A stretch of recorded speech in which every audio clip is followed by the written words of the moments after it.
Hello বন্ধুরা, আমার ছোট্ট ছাদ বাগানে আপনাদের সকলকে স্বাগত। ঈশ্বরের কৃপায় আপনারা নিশ্চয়ই সকলে ভালো আছেন, আর আমার ভিডিওগুলো নিশ্চয়ই আপনারা দেখছেন। এর জন্য আপনাদের কাছে আমি কৃতজ্ঞ। আজকের আমি একটি তরল শক্তিশালী জৈব সার বানিয়ে দেখাবো, যেটা এই শীতকালে গাছেদের জন্য খুবই ভালো। 1 কাপ আমি এই যে বেসন নিয়ে নিয়েছি, ছোলার ডালের বেসন নেবেন। 1 কাপ সরিষার খোল নেব, আর একটু ভেলি গুড় নেব। এই যে 1 কাপ সরিষার খোল নিয়ে নিয়েছি, আর এই যে ভেলি গুড়, এই 1 ডালা ভেলি গুড়ের হাফ নেব আমি, পুরোটা দেবো না, হাফ আর কি নেব। গুড়ে তো ক্যালসিয়াম, আপনারা জানেন ক্যালসিয়াম থাকে, ম্যাগনেসিয়াম থাকে, আয়রন থাকে, ফসফরাস থাকে, পটাশিয়াম থাকে, কার্বোহাইড্রেট থাকে। আর ফসফরাস আর পটাশিয়াম গাছের ফুল আর ফল আনতে সাহায্য করে। আর এটা গুড় কী করে না, মাটির অণুজীব যে থাকে সেই অণুজীবদের বৃদ্ধি ঘটায়, তার ফলে মাটির স্বাস্থ্যেরও উন্নতি হয়। এই 1 লিটার জল দিয়ে আর একটু জল দিয়ে আমি ভিজিয়ে রেখে দিলাম এটাকে। আর বেসনে থাকে প্রোটিন, ভিটামিন থাকে। আর এটা এটা গাছের জন্য খুবই একটি ভালো, যা মাটির স্বাস্থ্যের আর উদ্ভিদের যে বৃদ্ধি ঘটাতে সাহায্য করে, মাটির স্বাস্থ্যেরও উন্নতি ঘটায়।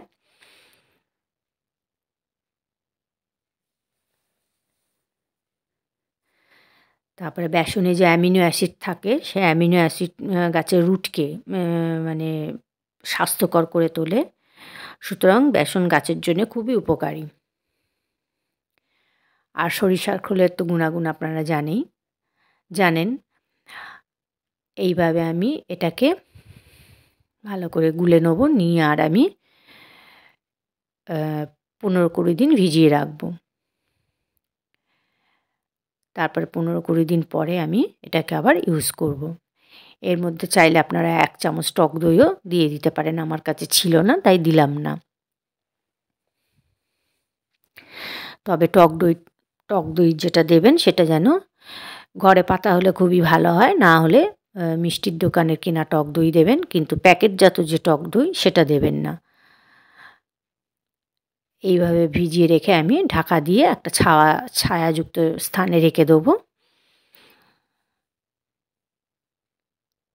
আর প্রতিদিন একবার করে আমি এটাকে এসে নাড়িয়ে দেবো।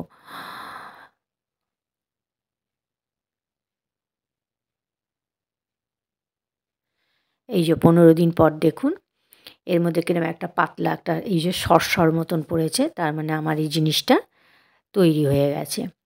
এবার এটা আমি গাছের জন্য ব্যবহার করতে পারবো।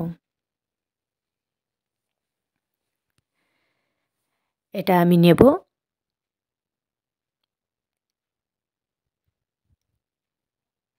ভালো করে আগে গুলিয়ে নেব এটাকে।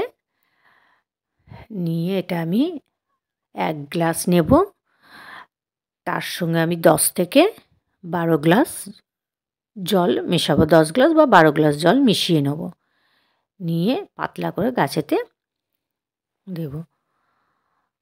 এই যে 1 গ্লাস নিয়ে নিচ্ছি আমি।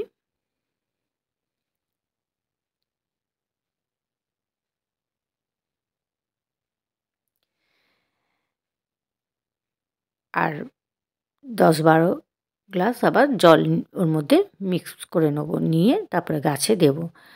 আমার চ্যানেলটা যদি আপনাদের ভালো লাগে, যদি একটু উপকারে লাগে, তো আমার চ্যানেলটা একটু আমার চ্যানেলটা একটু সরি আমার চ্যানেলটা একটু সাবস্ক্রাইব করে দেবেন, একটু লাইক শেয়ার সাবস্ক্রাইব করে দেবেন। আমাকে একটু উৎসাহ দেবেন এরকম ভিডিও বানাবার জন্য। এই যে আমি জল মিশিয়ে নিলাম। তবে এটা ভীষণ স্ট্রং একটা মানে সার। এটা গরমকালে ইউজ করলেও খুব গরমে ইউজ না করাই ভালো।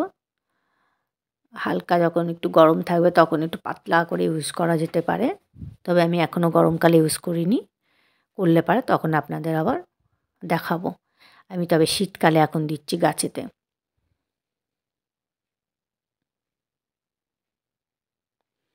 এই যে আমার শিম গাছটাতে দিয়ে দিলাম 1 গ্লাস, আর একটু দিয়ে দিলাম।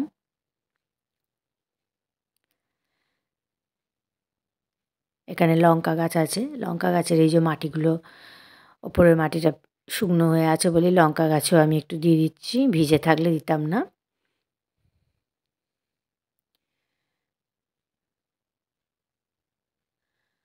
লাউ গাছেও দিয়ে দিচ্ছি।